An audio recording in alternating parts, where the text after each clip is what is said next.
শুভ নববর্ষ, সবাইকে নববর্ষের প্রীতি আর শুভেচ্ছা জানাচ্ছি। তোমরা সবাই ভালো থেকো। তো সকালবেলা গোপাল রাধা নতুন জামা কাপড় পরে সেজে গুজে বসে রয়েছে। তো সন্ধে হয়ে গেছে, এবার সন্ধেবেলা একটু বাজার করতে বেরোবো, টুকটাক বাজার করবো আর একটু ঘুরতে যাব। পয়লা বৈশাখ বলে কথা, একটু এদিক ওদিক ঘুরবো।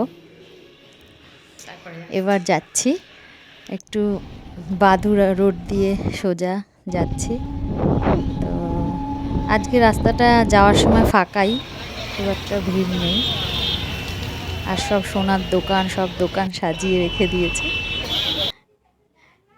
এবার একটা মন্দির দেখলাম, তো মন্দিরের ওখানে রাধাকৃষ্ণর মন্দির, ওখানে সব কীর্তন করছে।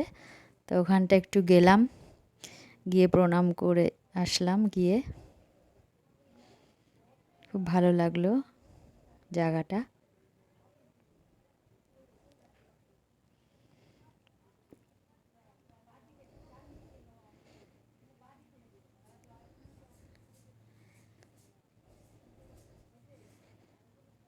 কীর্তন শুনতে ভালোই লাগছিল বেশ।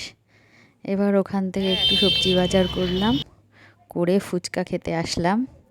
ফুচকা খেয়ে বাড়িতে এসে মেটে এনেছিল, তো গিলে মেটে রান্না হবে, চচ্চড়ি হবে। তো বাপি ওটা করছে, সব মশলা মাখিয়ে ম্যারিনেট করছে। ম্যারিনেট করে এবার রান্নাটা করবে। সব মশলা দেওয়া হচ্ছে। তুমি আমাকে জিজ্ঞাসা করছো, তুমি এত ভালো পারো? হ্যাঁ হ্যাঁ, তাহলে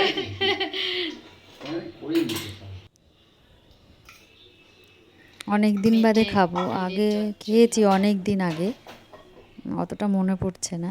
গিলেমেটের চচ্চড়ি আগে খেয়েছি, একবার দুবারই খেয়েছি, আবার এই খাবো। এবার এর মধ্যে দই দেওয়া হলো, সব মশলা দেওয়া হলো। এবার রান্না হবে, রাত্রে রুটি আর এই মেটে চচ্চড়ি করা হবে, এগুলো খাবো।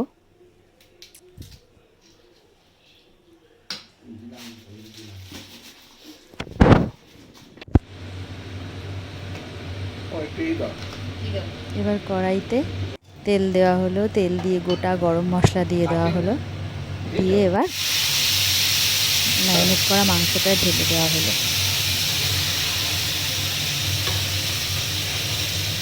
এবার নাড়াচাড়া করে কষানো হবে, কষিয়ে তারপরে ঢেকে দেওয়া হবে।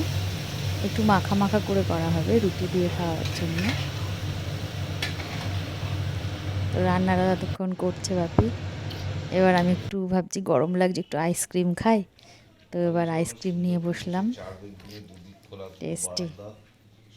এবার রান্নাটা মোটামুটি কমপ্লিট হয়ে গেছে, শেষের দিকেই। দারুণ টেস্ট। যে দেখো কি সুন্দর দেখতে হয়েছে, খেতেও টেস্ট হয়েছে, হেভি দারুণ হয়েছে খেতে। আর কিচ্ছু লাগবে না, সব ঠিক। খেয়ে একটু মুখে দিয়ে দেখো, টেস্ট করে দেখো। এবার রাত্রে হেভি লাগছে, এবার টক মিষ্টি নুন সব ডিনারের ঠিক আছে। পালা। তো সবাই ভালো থেকো, টাটা, গুড নাইট।